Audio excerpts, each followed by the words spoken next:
Space, the final frontier.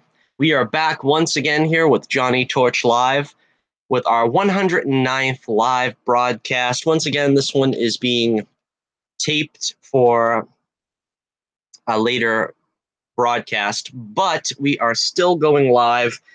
A little under the weather still, so I am doing this one pre-recorded.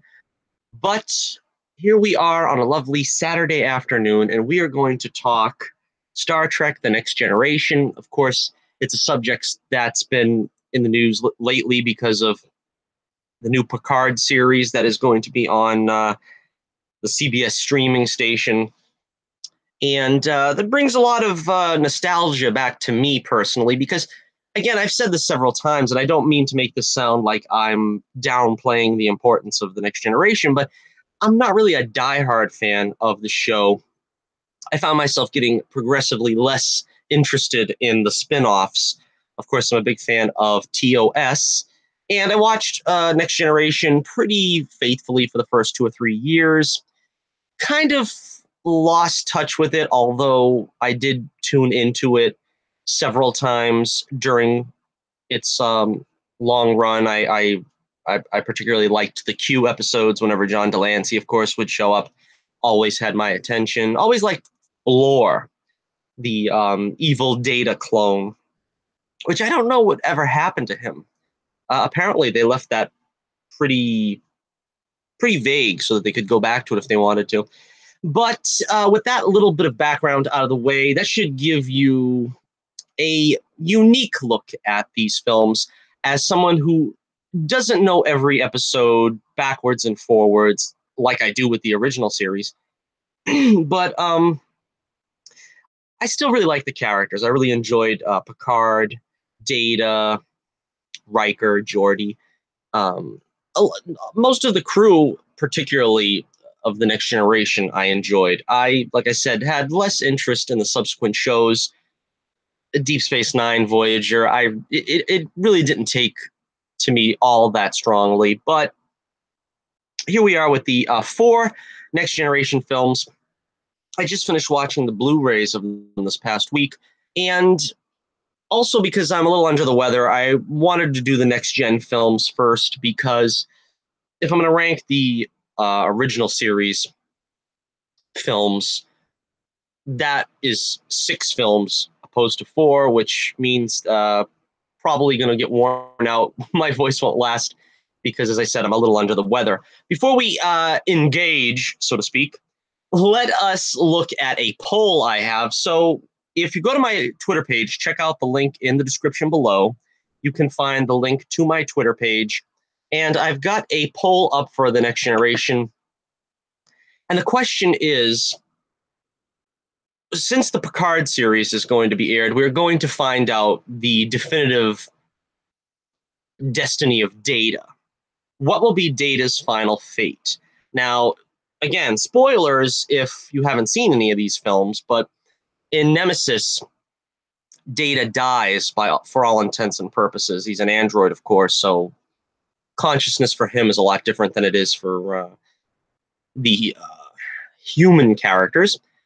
But the 4 options you have here, what will be the final fate of Data? In the Picard series, we will find out one of these is the case. The options are: he's dead as a coffin nail, no two ways about it. B4 became Data. Of course, B4 is the prototype Data android. B4 will have Data's memory, but his own distinct personality. And the final option is Lore takes over both and somehow takes over Data's body, or B4's body, I should say, and Data's memory, and then just basically takes on the B4 body. All right, we had 14 votes, and there is 5 days left. So head on over to that Twitter page, and you can vote for your choice. So far, in last place with 14% of the vote, dead as a coffin nail. I don't think anybody believes that Brett Spiner isn't going to come back to some capacity in this series. In third place, Lore takes over both. That would make for a really interesting scenario, because like I said, I really liked the character of Lore as a villain in the show. Brent Spiner is good as a villain, in that framework of Data. In second place, with 29% of the vote, B4 will retain Data's memory, but have his own distinct personality. And the number one choice, which would be my choice, with 36% of the vote, B4 will have become Data in the, whatever it is, 18 years since B4 downloaded the memories of Data. All right, so if you're listening to this video long after the poll has ended, because as I said, there's 5 more days left in the poll, it could be over by the time you listen to it. So what I want you to do is let me know in the comments below what your choice is, or what you think, if it's not listed in the choices that I've given you, what do you think will be the final fate of Data? What do you think we will find out? And we're going to talk about that in just a moment, because we are going to rank the Star Trek Next Generation films as follows, from least to best. And to be honest with you, it's a 50-50 proposition. It's kind of hard to rank them, because I think there's only one really good next gen film, and you probably can guess which one that is, but that's not really a surprise. But we will start from the weakest to the best. This is usually a subject that get some debate sparked, because some feel it's one, others feel it's another. For me, the number 4 film in the Star Trek Next Generation oeuvre is Nemesis. Yes, Nemesis. I don't particularly know why this film didn't work for me. I've watched it a couple of times in my life. As I said, I didn't see any of the Next Gen film of the movies, which I kind of feel like at the time I just felt like there was no urgency. And I think that's part of the reason why this film underperformed. I don't know if I want to say failed, but I think there was a lack of urgency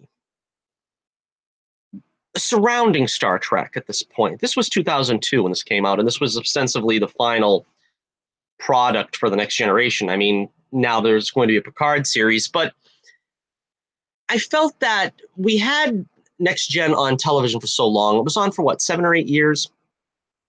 And then we were starting to get inundated with the spin-offs of, Voyager and Deep Space Nine and so forth. It felt like Star Trek was everywhere. And to be honest with you, I'm not the type that says when you inundate people with a product, that's necessarily a bad thing. Like, for instance, you have the Marvel movies, and we're getting 2 or 3 in a year. And they still seem different and distinct enough for me to not feel that I'm being inundated with too much of the product. Some try to say the same thing about Star Wars. I think Star Wars at 1 movie per year is a pretty good output. I don't think that's too much.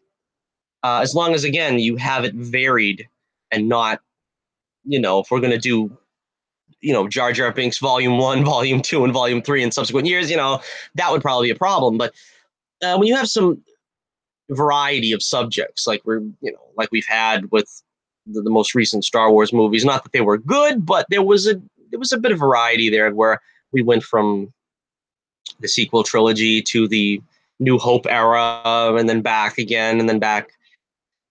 So I don't think necessarily that it was overexposure for Star Trek, but I do think it felt like there really was not a whole lot of gas in the tank.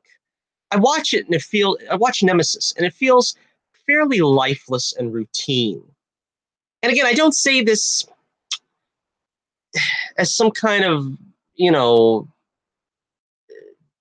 some kind of judgment against the fact that they did so many next gen films after a long run. I mean, of course, you had with Star Trek, the original series, you had only 3 years of original Trek. Then you had the animated series, which may or may not have really, enthused fans. But for all intents and purposes, there was 10 years between television series and film for Star Trek. And there was only 3 seasons of TV to watch. So there was an appetite for more, you have to admit. more than there was here in this case. And then when the Star Trek films began to spin off, Wrath of Khan, Search for Spock, there was a ongoing narrative that fed into a larger story. It broke up with Final Frontier, and then we got kind of back to that cascading story with Undiscovered Country. But there was a complete overarching story, something that I don't think Next Gen really had in their films, which was, again, sort of problematic. To give a little bit of history, this is where I think, what was the names of the people involved? Because I remember that there was a lot of consternation to what was his name? I should look it up. But the producer of this film, was it Brendan?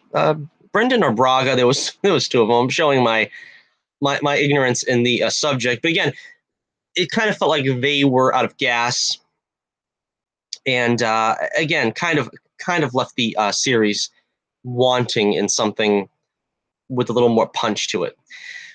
This film was written by Brett Spiner with John Logan and Rick Berman. That's the name of the fellow I'm thinking of.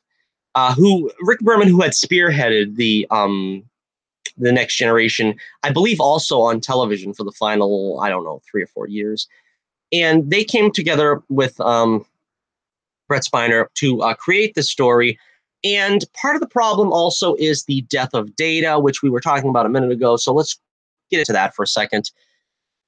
I have always had a problem with killing off a major character. Now, Data was probably the one to do it because it would not be very contrived at all to have him come back, especially given that they wrote in an escape clause, which was the prototype Data before, which they went so far as to even show that he had the download of Data's memories into his brain. It could have been very simple to just have a sequel be a Voyage Home style. Well, Data doesn't have all his marbles, but he's sort of acclimating to returning to duty. It seemed like a very blatant pitch to try to get a sort of melancholy ending so that we could do another movie where Data is returned.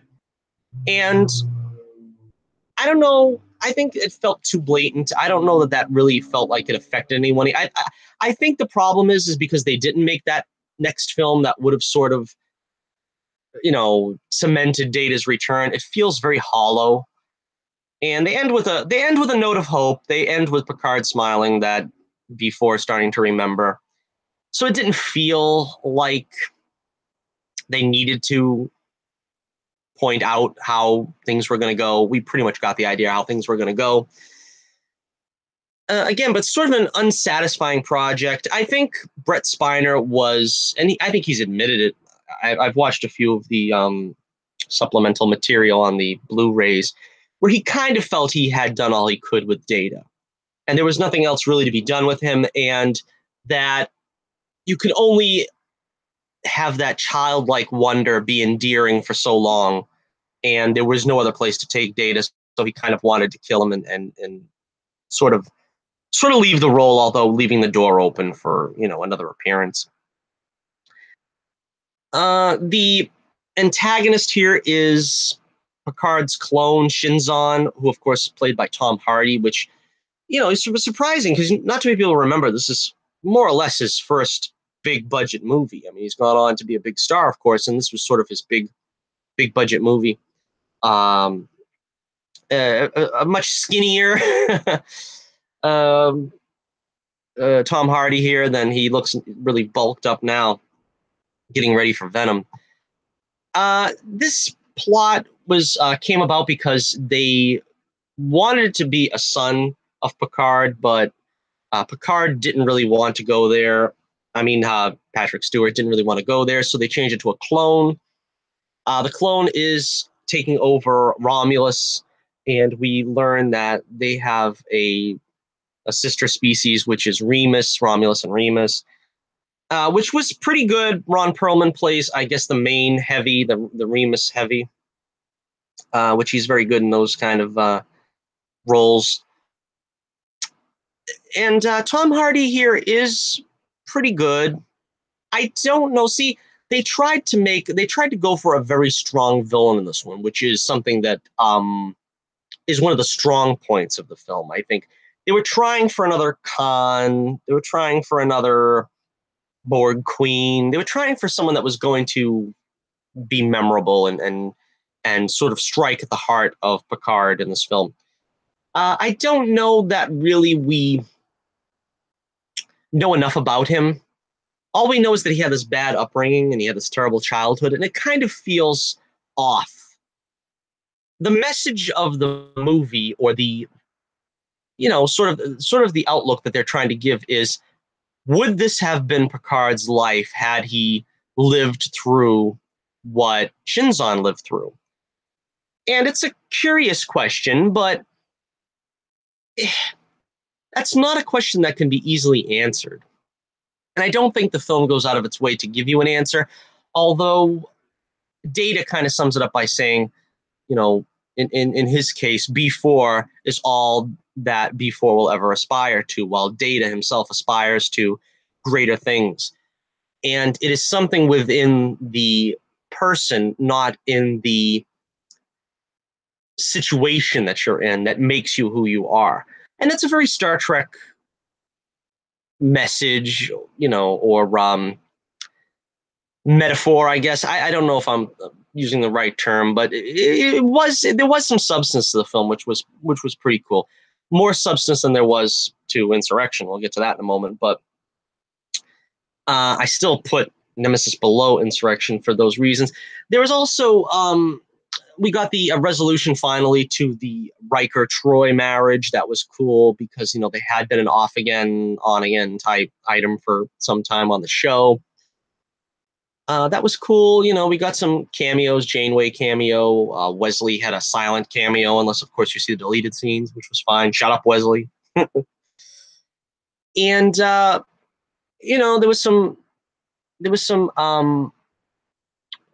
character growth there. I mean, we had Riker and Troy going off in the Titan, so things were going to continue on for them in a different movie. I guess the next movie would have been a Star Trek VI situation where Sulu was in his own ship.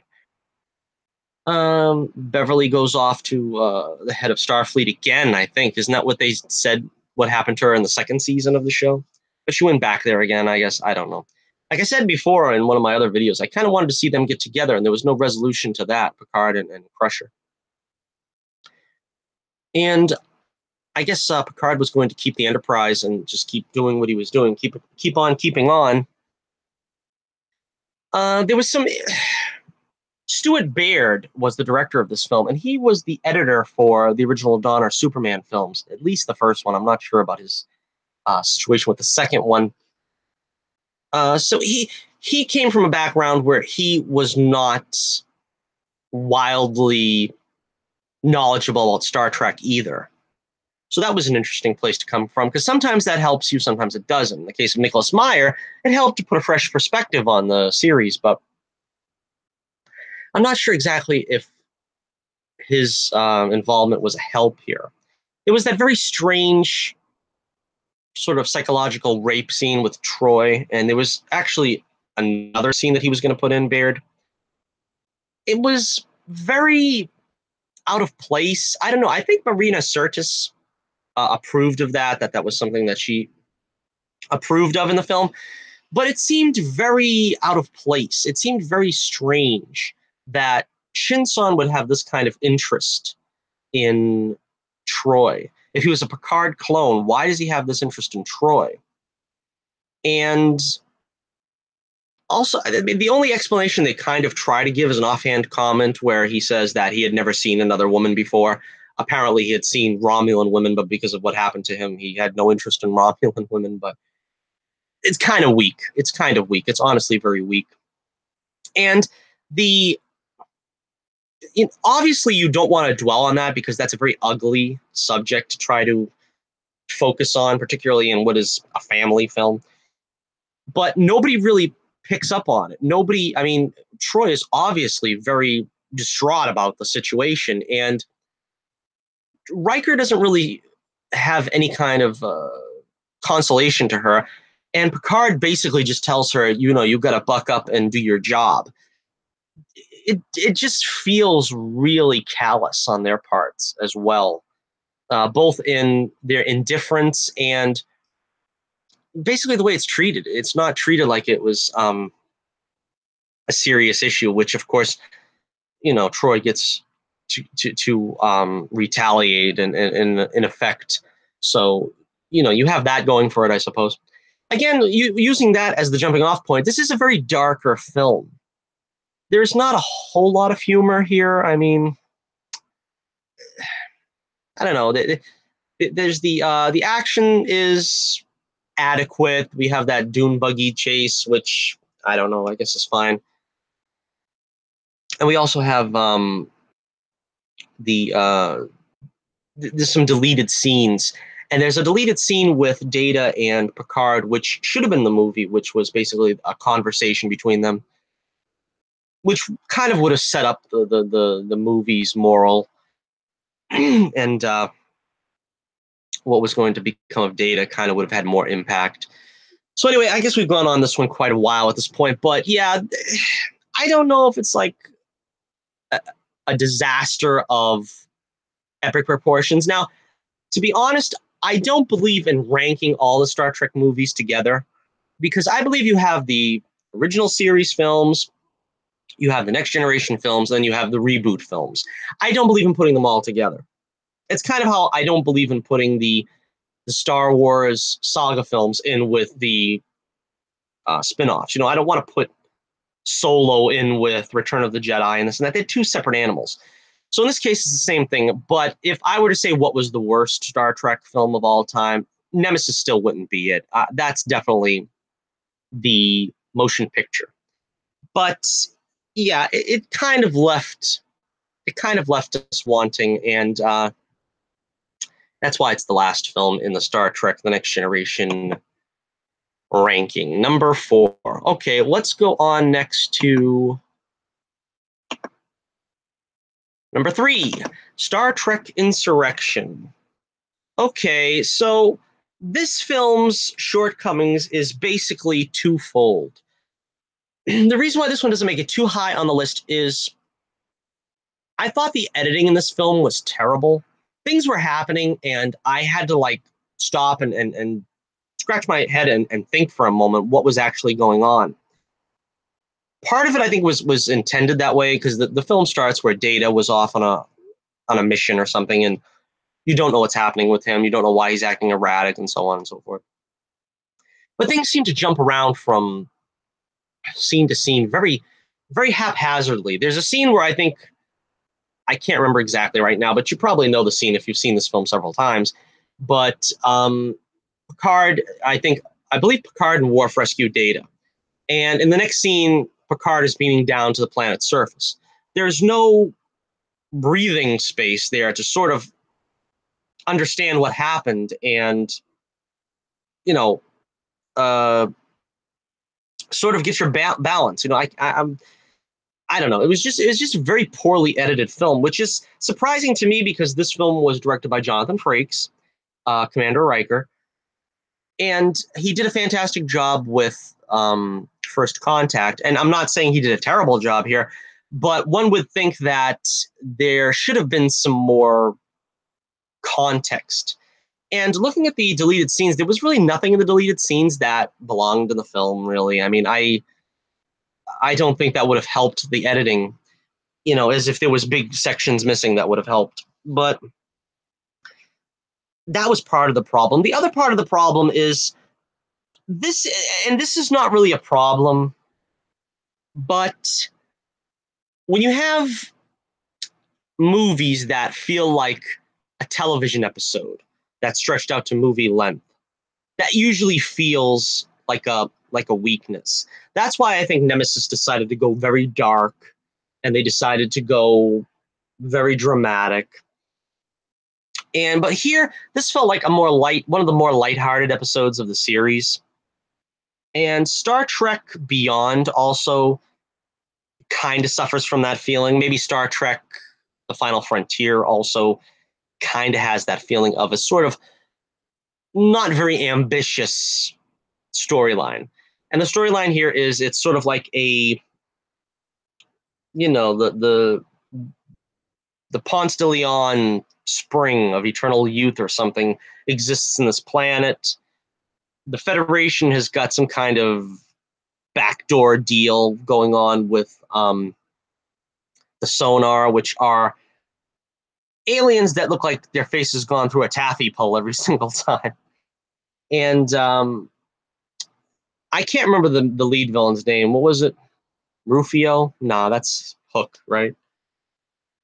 Rufaldo, something like that. I don't know, but you know him. F. Murray Abraham.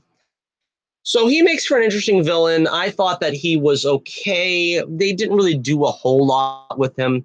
He kind of did the threatening thing, the menacing thing, and then when push comes to shove, he didn't really amount to a whole lot in the final fight with Picard. Although I don't know, I don't think Picard really got too many great final fights in the films. I'm trying to think. But yeah, this one again, it's just sort of like a kind of blasé. If anything, I think the downfall of this one is sort of also akin to the downfall of the Final Frontier, which is it felt like there were too many attempts at humor because the previous film was First Contact was pretty heavy. It wasn't dire like Nemesis, but it was heavy. And I think the idea was let's do a lighter adventure. Let's do a voyage home for the Next Generation crew after doing their Wrath of Khan. Let's do their voyage home. So it kind of has like some unintentional places of humor. Data really shines here, I think. I like the relationship with him and the kid. The kid was like afraid of him, and then he kind of like shows his humanity is more than what one would expect of an android. And that was cute. I like that. You know, the rest of the cast kind of gets spring fever. Riker shaves off the beard, and we get to see him for the first time since I think the first season without a beard. um, we get to hear Data. We get to actually hear Data, Picard, and Worf, I believe, all singing Gilbert and Sullivan, which was amusing. I think that was probably the funniest part of the film. And then we get to see kind of this was going on, I think, in the reboot series where you can't really trust the Federation to always do the right thing. That was something that was anathema, I think, to Gene Roddenberry's Federation. I mean, they were always altruistic entirely. And in this film, they're sort of working behind the scenes. They're not trying to exterminate this society or anything, but they are willing to remove them to facilitate the sonar and for what they would get out of it, which I don't even remember. Interesting, the actress here, I remember her as the wife of Dr. Otto Octavius. So I never seen her in another movie. This was surprising to see her after the fact show up in a Star Trek movie. But yeah, not a whole lot to say about this one. It's sort of just a by the numbers. It's just a by the numbers product. It's not really anything particularly special, but it's sort of like a better than average episode of the show. So number 3, we have Star Trek Insurrection. All right, we come to the number 2. Number 2. Whoops, wrong one. No, that's not the number 2 one. I must hit the wrong button. Yeah. Okay. Number 2 is, well, if you know what the number 2 is, you know the number 1's going to be anyway. I think everybody knew what the number 1 was going to be. Number 2 on the Star Trek Next Generation ranking list is Generations. Now, I think I like this one a little bit more than other fans, although I will say right off the bat, I think the death of Kirk is really what brings this film down. This was a terrible ending for Captain Kirk. I actually prefer his unseen death in the beginning of the film, where he's trying to save, I don't know what it is, Deck 16 or something from getting blown apart when he's on the Enterprise B. He and Chekhov and Scotty. And it's a really sad finish for the original series cast, because originally Spock and McCoy were supposed to be in the Chekhov and Scotty roles, but Leonard Nimoy outright said there was really no reason for him to be there, because Spock was going to do nothing in that scene other than he and McCoy would sort of look at each other with mournful gaze and say, he's gone. There was really nothing for them to do. And Kelly also felt like he had gone off on a high point in Star Trek VI, so no reason to come back. So Scotty and Chekhov are brought in, and it makes for an interesting. I don't begrudge the rest of the cast not showing up. I think I would have preferred what I think a lot of people were proposing at the time. Now, at the time, you got to remember, we didn't have the internet, of course, and I was picking up all nuggets of what's the next Star Trek film going to be. And of course, the idea was that there was going to be some kind of time travel shenanigans, and the Enterprise A would run into the Enterprise D. There would be sort of like a Avengers type shenanigans where one would confront the other, one ship would confront the other, until finally they realized they needed to work together, they were on the same side, and so on and so forth. That didn't happen, though, unfortunately. And what happened was, this was a Next Generation movie. This was admittedly a Next Generation movie. This was not meant to be a half and half original series, half Next Generation. I think that was a mistake, but that's what they chose to do. And so Kirk gets that prologue, and then when he goes off, when he is found later on by Patrick Stewart, by Captain Picard, it feels like he's only brought into the story to die. That's my main problem with this. It doesn't feel like Wrath of Khan as much as I think they would like it to be. It doesn't feel like something happened and Spock was the only one that could respond to the problem at the time, and he puts his life on the line in order to save the needs of the many. This didn't feel like that. It just felt like we got to get Picard and Kirk together for one scene at least, so that we can say that we've got the two captains of the Enterprise meeting. But you knew from the get-go he was going to die, and it just felt so blatantly obvious. And it was disappointing in that matter. I would have rather preferred they didn't kill off Kirk. I think this is sort of the start of where this generation of movie makers seem to think that killing off the hero is sort of something that is the end of the story. You know what I mean? It's like you want to see birth to death. It's not surprising that the next Star Trek reboot started with Kirk's birth, his literal birth. We see him being given birth to by his mother. And in this film, we have to see him die. And I don't feel that's necessary. That's what brings this film down. It's not necessary. I don't need to see the way Captain Kirk died. I don't need to see how Luke Skywalker died or Han Solo died. The reason why Spock's death carried any weight at all was because it felt like it was an incident. It felt like it was an incident in a larger story. It didn't feel like this is the way we're going to close the Mr. Spock storyline. The character is finished, and this is how we're going to finish it. No, it just felt like this was an incident in the story that happened, and now the story is going to go on, but is it going to go on without Spock? I don't know. Will he come back? They left a lot of clues that he might. Like I said, they overplay that hand, I think, in Nemesis. But in this case, they didn't plan that at all. It felt like this is the way we're going to kill off Captain Kirk. This is the way we're going to officially hand the torch over to the Next Generation cast, and you're not going to see the TOS crew anymore. Although, ironically, there was supposed to be, and I meant to mention this earlier during the Nemesis portion of the review, but that went on so long already, but there was supposed to be a fifth film. There was supposed to be a sequel to Nemesis that was going to be the, for all intents, final final film in the Star Trek Next Generation canon, but the film didn't do too well.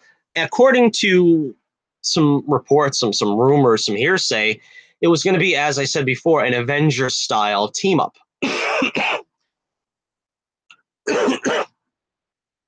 They were going to gather supposedly Kirk and Spock, Janeway, and several others. I don't know, possibly Cisco. I think he might have been, he might have had some kind of strange writing out I didn't see. I didn't see the end of Deep Space Nine, so I don't know.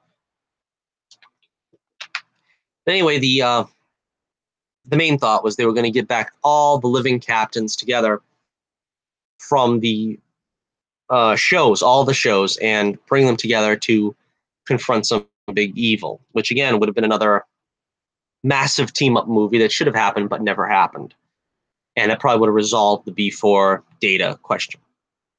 All right, so looking at the deleted scenes, Kirk's death was originally supposed to be a phaser to the back. Captain Kirk was supposed to die phaser to the back. Test audiences didn't like that so much, and they actually gave him a little bit more of a fight scene in that deleted scene. But the problem is, this is the reason why hero deaths never work that good, because you're asking the viewer to accept the fact that this hero that we've all grown up admiring and is beloved, he is finally, after whatever it is, 50 years or whatever it is that he's been doing daring do and saving the galaxy and saving the universe, he is going to be slightly out of shape, and he is going to take a misstep and either get a phaser to the back, or what they finally decided to do to give it a little more oomph, he would fall off a bridge. Captain on the bridge, get it? This is the first time the bridge is on the captain. A kind of stale, poorly conceived joke. But that's what it is. It doesn't feel like the worthy death of Captain Kirk. When Spock died, there was weight to it. There was gravitas. Here, it's just like an older, out-of-shape Captain Kirk, has to do something to save the galaxy, but he's so out of step that we have to imagine that something as trivial as a loose bridge would do him in. And like I said, it's indicative of the whole picture. It's indicative of the fact that all heroes, when they get to a certain age and you want to kill them off and write them off and close their story, it's not satisfactory, because we want to remember the heroes being strong and virile and being able to accomplish anything, and now they can't accomplish the most simple tasks that they could have a decade earlier. So that's sad. That's disappointing. But then again, now why do I have this film so high up if it's so disappointing? I also thought it was interesting that we got to see Sulu had a daughter, which again, this blatantly goes in Star Trek Beyond, when they tried to make Sulu gay, that blatantly goes against the character, because even George Takei, who himself of course is gay, said that it was wrong to make Sulu gay because as he was originally envisioned as a character, he wasn't gay.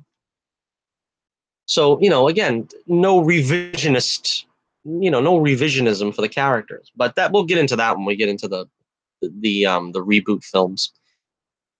But why do I like this film? I think that this actually is a very good Next Generation film. I don't necessarily think it's a great Star Trek film in the sense of melding both worlds, which is what the appeal of this film was supposed to be. I think the film, with the removal of Kirk's death, is actually pretty strong film.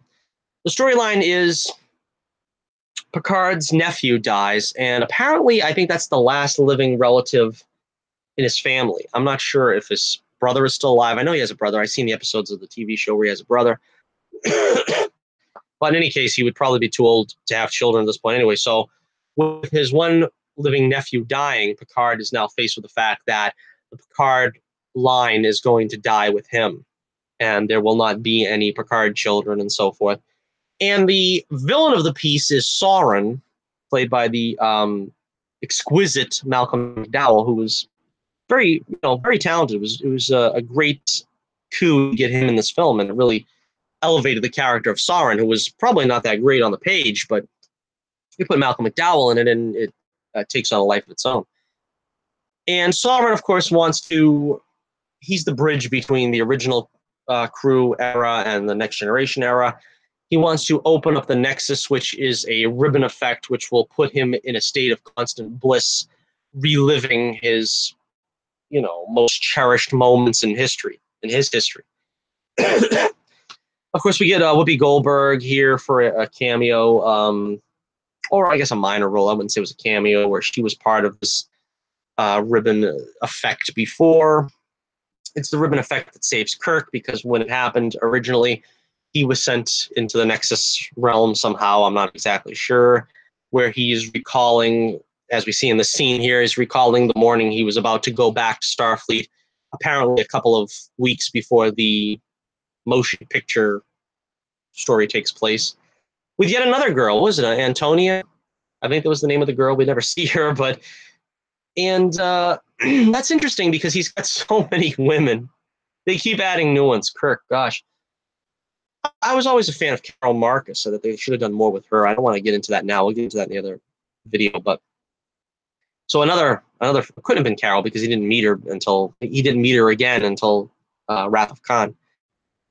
But anyhow, so Kirk, Picard sees his fantasy life, that he has many children. I think he has 5 children and a wife, and they're celebrating Christmas, which is good for Star Trek because it's a very agnostic series, which we'll talk about when we get a chance. I've been meaning to do a video on that for a long time, Star Trek versus agnosticism.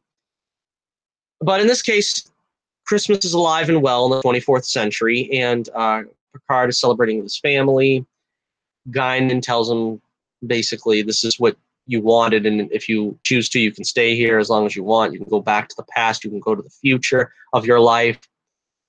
Picard, of course, sees through this and decides to confront Soren, which, again, it's a decent confrontation for Picard. He gets to see some action in this one.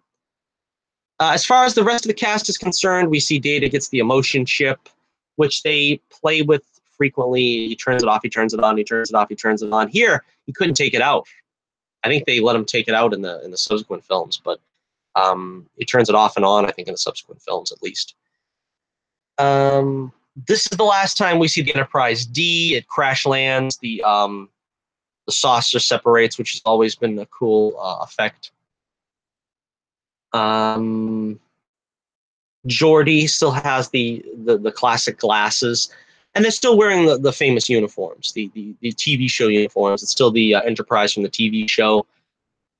I didn't begrudge them changing the uniforms for the film, for the other films. That's what they did in the old series, the original series. So I can't fault them here. And yeah, so I mean, I think the story, I felt it was very much in keeping with the television show. I think this movie is the most like Star Trek, the television show, the Next Generation television series. So I appreciated it on that basis, and I also appreciated the storyline. I think the storyline was also pretty strong. We got the Klingons in it again to add some zest.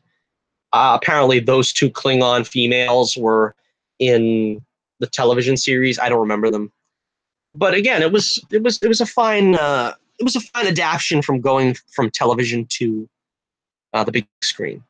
So number 2, Generations, in the Star Trek Next Generation ranking. And finally, yes, as advertised, the best Star Trek The Next Generation movie was, and possibly will always be, First Contact. Now, this had a lot of strange things going for it. They tried to make, I believe, a Wrath of Khan film with the Next Generation cast. And for the most part, they succeeded.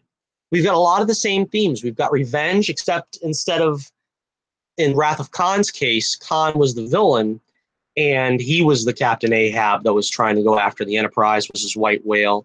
In this case, Picard is so damaged by the Borg's assimilation of him that he is Ahab in this film.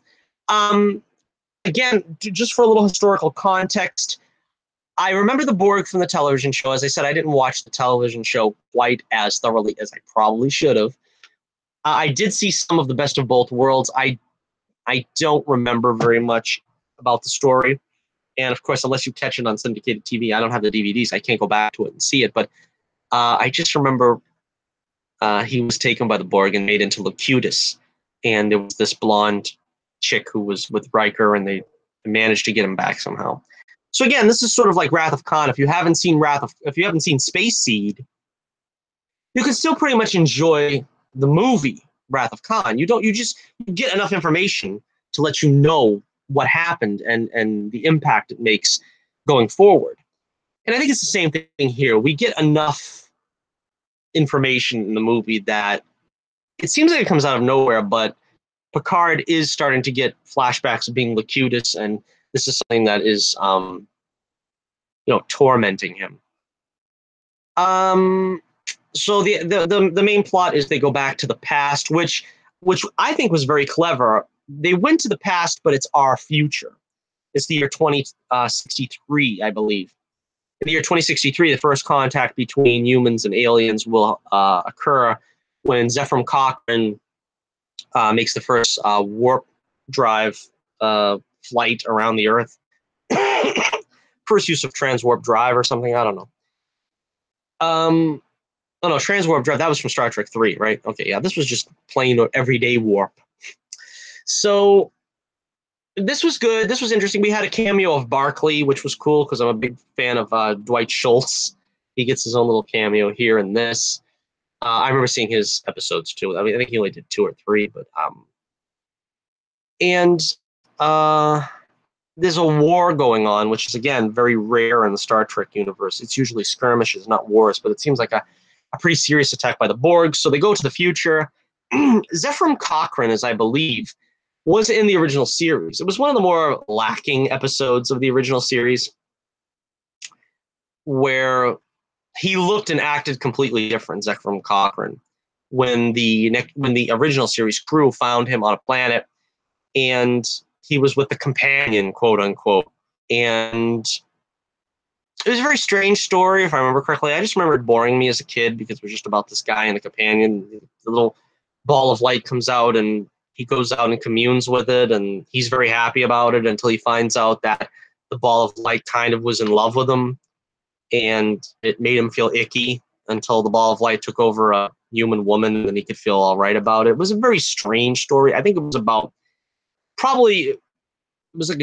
about gender fluidity or something, a very early attempt at doing that as a subject. But this character of Zephram Cochrane is completely different. They take the approach that all your heroes were not the way the history books depicted them. Like, for instance, George Washington could have been, had any number of neuroses or something. And it's the same thing here where Cochrane basically is not trying to create world peace or, universal peace. What he's trying to do is get rich and retire to an island with women and wine, women, and song. So that was really fun to see between the way the rest of the Next Gen crew interacted with him, Riker and Geordi and stuff. That was a lot of fun. Back on the ship, I was surprised to see Damien Dark, Neil McDonough. I didn't even know this, but he was, well, I haven't seen the movie in a long time, but he was one of the helmsmen. He was the helmsman, I think, Lieutenant Hawk. And I originally had a problem with the way that Picard was very cold to the members of his crew when they were beginning to get assimilated. He would just shoot them or basically have no regard for their deaths. If they needed to be killed, he'd kill them. But this, I think, was the effect of Locutus on him, that he didn't want that to happen to anybody else. And it was a very strange situation to be put in where he knew it was worse. But it still doesn't excuse him, the fact that he's killing his own men and they didn't get the same, option that he had of getting out of it. Of course, we also have Alfre Woodard here, which was a fantastic bit of casting. Alfre Woodard playing Lily, And originally, I think in the original drafts, she was supposed to be a love interest to Picard. And I'm glad they took that out because she was a lot more effective without them trying to play up that there was a romantic relationship between them. Because she would like tell him business, you know what I mean? She could just lay it out on the line for him, and it wasn't baby talk, you know what I mean? She wasn't trying to put her arm around his shoulder and act like this is what you gotta do, whatever. No, she was like getting in his face, blow up the damn ship, you know? It was a real powerful performance. And I think it was played the way it needed to be played, and only Alfre Woodard, I think, could have really played that and made it as effective as it was. And although, to be honest with you, that is the most famous part of the movie. I think it's the blow up the damn ship thing in the ready room or whatever when he's going off Picard. He's kind of getting unhinged. But they want him to blow up the ship. The crew seems to want this as well. But that would strand, let's say roughly, I know the original Enterprise had a complement of like 430 men, or, you know, men and women, whatever, mankind. But let's say half the crew was assimilated and you had 200 crew members. You're still stranding 200 crew members in the past with the possibility of a butterfly effect. I mean, any little thing could ruin the future. When you have 200 people, that makes it even more of a risk. Now, it would be different if it was maybe the 5 members of the core crew or something like that.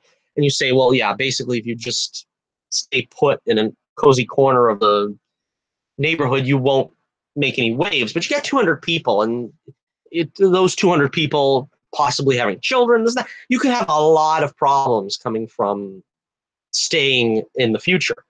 Well, our future, their past. So I don't really see how that was a smart move. And it really makes sense that they don't end up blowing up the Enterprise because they need to come back to the present, their present, our future. It's confusing. All right, so let's get to the rest of us here. Dixon Hill, I love Dixon Hill, that character. I remember the few times that he was playing that character in Next Generation. I'm glad they brought it back here.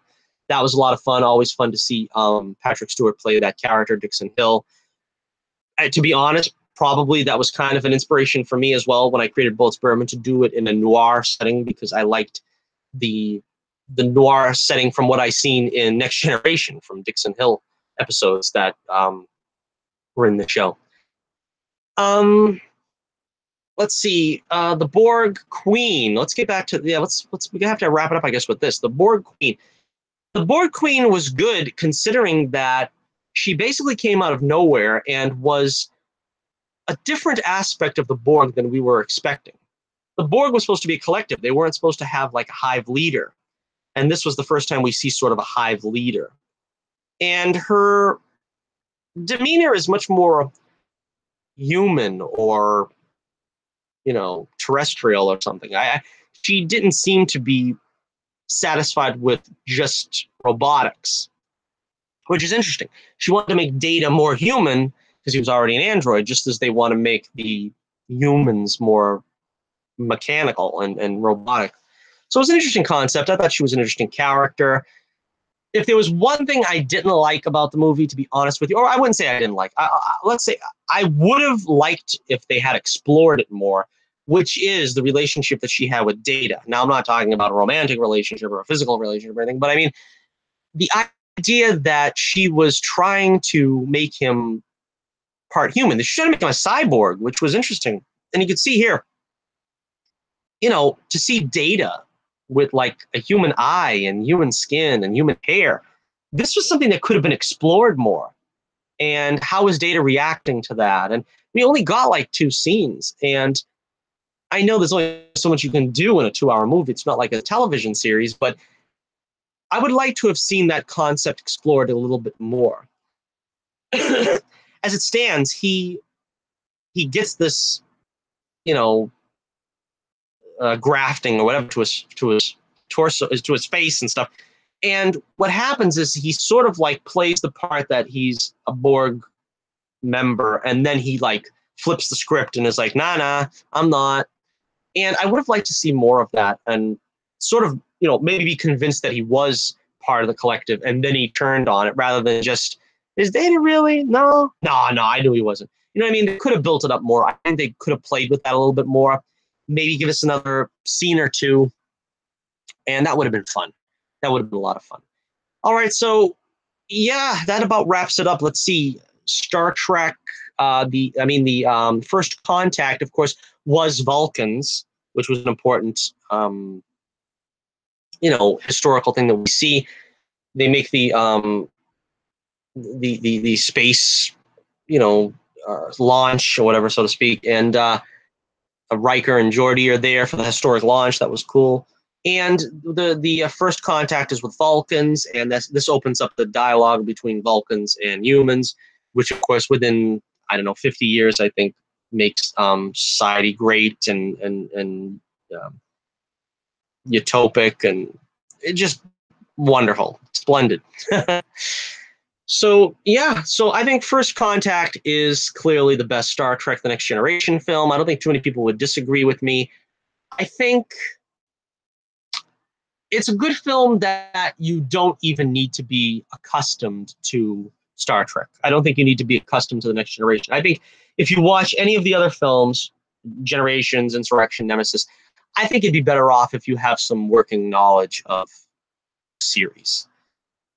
I do think, though, that First Contact is pretty good on its own merits. It's independent of anything else. If you didn't know anything about Next Generation, this film would probably give you the best crash course, and you would still enjoy it. So there you go. To go over them one more time, let's see. Number 4, we had Nemesis. Number 3, we had Insurrection. Number 2, we had Generations. And the number 1 Star Trek: The Next Generation film, First Contact. So let me know what you think in the comments below. What is your favorite Next Generation movie? And we will try to tackle the original series Star Trek movies. We will try to tackle maybe even the reboot series movies. And let me know what you think in the comments below. What are your favorite Star Trek movies? What are your ratings and rankings for them? I didn't give any ratings this time. I wanted to save something for if I do these films individually in the future, which I would like to do someday. But this is more just a free-flowing talk about it. When I do a real legitimate review and I condense my thoughts on it to the usual 10-minute segment like I used to do, then we'll get that kind of rating. But for now, I'm just ranking them. So let me know what you think. What is your favorite generation movie, and rank them as you will. Until next we meet, this is Johnny Torch reminding you once again, keep the flame burning brightly, and I'll be with you again real soon. Make it so.